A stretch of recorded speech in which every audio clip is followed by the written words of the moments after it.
At RC, I'm going to begin with you. I'm going to begin in Cleveland. So I'm going to make the following statement. If I said Joe Flacco starting at quarterback for the Browns is the correct move, would you say that's right or wrong? I think that's the wrong move. I think you should have looked at one of these rookies to see if you had your franchise quarterback in the building, whether it's Shedeur Sanders or Dillon Gabriel, who I felt both had good debuts here in the preseason. You know what Joe Flacco is. Don't make the comfortable, familiar decision. Figure out if one of these young men that you drafted in the 3rd or the 5th round could be the guy. Dan, I have been saying all along, I have gotten the sense from you, and you were there, that this was never particularly close to that happening. Because everybody else got hurt. Like, do you want him to start the rookie with the hamstring injury or the rookie with the oblique injury? Or like they're not, those guys didn't get the practice time they needed in training camp to be ready yet. So, look, they didn't announce yesterday that Joe Flacco's starting all 17 games. They started starting the first one. So I do think they're still in the back of their minds. Like, look, first of all, you don't know how a season's going to go. Let's say Flacco and the Browns start 5-0, right? Then you keep it rolling. We don't feel like that's likely. At some point, I do think they'll get a look at these rookies, but I don't think as good as, they had their moments in their preseason games, but I think there's still work to do with both of them, and starting Flacco is an admission of that. That's fair. I'm with RC. I've been from the jump saying start one of those rookies. I think the most interesting thing right now is who's going to be QB2, who comes out. Because the depth chart really hasn't mattered up until this point, all that stuff. Sanders has been 4 pretty much throughout. Yeah, and Kenny Pickett really hasn't done much because of the injury. So if I'm Cleveland, and we talked about this a little bit yesterday, you put one of these rookies at QB2, maybe you put both of them, dress them both, and just get them ready for October and November. Because Dan, I have a question. Should the work at practice be different than what you normally delegate the practice reps, right? Because a lot of times when you're the 2, you don't get a ton of time with the starting offense or the ones. If you have one of these guys listed as 2nd on the depth chart, are you preparing them in a different way than what you normally would? Yeah, I would slightly, a little bit, yes. I would slightly, but you also, Kevin Stefanski, the head coach, has got to make sure that they're doing everything they can for everybody else to get ready to win the game. This isn't just, hey, we're just focused on the quarterback, so it's a fine balance, but I do think getting those guys reps in preparation for what the plan is, whether they're having decent success or not, should be at the forefront. That's the key. The next couple weeks, you got to get Flacco ready to start the game, obviously. But you also have to figure out who the 2 is, because the 2 could play at any second, right? Like we saw Brian Daboll throwing Jackson Dart into the game without telling him ahead of time, right? Because you want to know if he can do that. So is it Gabriel, is it Pickett, is it Sanders? A, who's the healthiest, and B, who's prepared to do that? Like jump in a game. It shouldn't be Kenny Pickett, though. Flacco. It shouldn't be Kenny. Well, he hasn't practiced. Shefty suggested yesterday that they would keep all 4 quarterbacks on the roster just as commodities, and you never know, someone trades for a Kenny Pickett or maybe even trades for one of the rookies, depending on how things go along. But keeping 4 quarterbacks on the active roster is for the most part, a rarity. What is your sense of the whole thing, Swagu? They opened, by the way, against the Cincinnati defense. We just spent 10 minutes talking about how bad they are. This should have never been a competition that we shouldn't have ever said Joe Flacco name. Like, the plan was Joe Flacco start and let these 3 duke it out to figure out who's going to be our starter eventually. And I'm not a big proponent of them starting at the beginning of the season. I don't know the rep count in practice. I don't know how many looks they had against the #1 defense. I know Myles Garrett rushing is completely different than the other guys that are in there. But that's what I said after Shedeur's performance. I said that performance should have bought him more reps of good on good in practice to compete for who was going to be the #2 guy to eventually be the #1. Like, that sounds logical to me.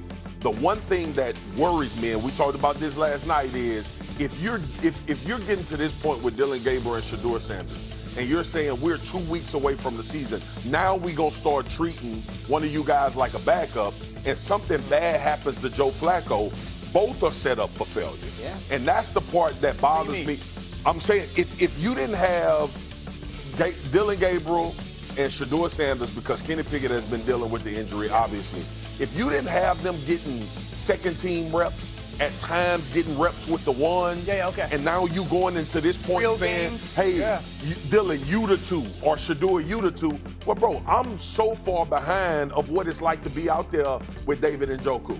I'm so far behind game-like scenarios that Joe Flacco has been through 1,000,000 times. So let me make sure I'm clear on what you're saying. At this point, they need not only to choose their starter, but choose the backup. They have to pick between the rookies. 100%. And say that guy is next. They can't They can't split reps going forward. Yeah, like it's you in season. Flacco gets hurt in the first game, they're not going to look at the sideline and go, who wants to play? Right. Like, they got to know who it is that's ready to play. But shouldn't they have, like, to me, it should have been, if that's your mindset, right, we're going to start one of these veteran guys, it should have been 2 competitions going on at the same time throughout training camp. Figure out who the best older veteran guy is, and we're going to figure out who the best rookie is, and we walk into the season with those 2 people, 1-2 on the depth chart, understanding that's the way we'll play out. That is my point. And For all we know, that's what they did. If they had all stayed healthy, I think that's exactly what would have happened. That's the thing. But they didn't. Sanders played that entire game because Gabriel was hurt, and then Gabriel Pickett was played hurt. the entire game Pickett because as well. Sanders was hurt. Sure. So again, we're sort of taking Kenny Pickett out of this, maybe wrongly. No, wrongly, but he has missed the most practice time Right. this camp. I guess what I'm saying is, in your mind, and look, I we've don't seen know that whatever answer. little we've seen. There's no way to know. Yeah, I don't which know guy that answer should be because the number 2. each guys have one body of work that we know of. Right. Yeah. And by all reports, at least that I've seen, Shedeur's been the best in practice, numerically and just kind of like visually. How reporters have said, like, Shedeur has looked the best day after day after day. They both have had a start and both have played pretty darn well. But to Marcus's point, I do think that's important because, and this is with all due respect to the 2 young kids, the regular season's a different beast. Yes, sir. The speed at those starting defenses is a different animal. So, like, you want those guys to get reps against starting defenses. And to RC's question, I do think Cleveland would be smart to build in a period where that backup quarterback as a rookie plays against your starting defense and Flacco doesn't, just because the speed is a different world. We had periods that was competition periods, right? You'd be the end of the practice, and you might say, okay, we're going 3rd down here, we're going 2-minute here, we're going red zone here, right? It's unscripted, and both coaches on each side of the ball are calling the plays as the ball moves. Those guys need those sorts of reps against the Myles Garretts and the Denzel Washingtons in case they have to be thrust into the game. It's pretty rare. Denzel Washington? But I'm sorry, Denzel Ward. Denzel Washington would also be an interesting. I'm putting cases on. The rare situation. Highest to lowest. It's the rare circumstance Reviews. we're seeing who the number 2 quarterback. You put out your overreaction column every Tuesday during this regular season, but let's focus on the preseason now. Overreaction or not overreaction? That's the game we're going to play.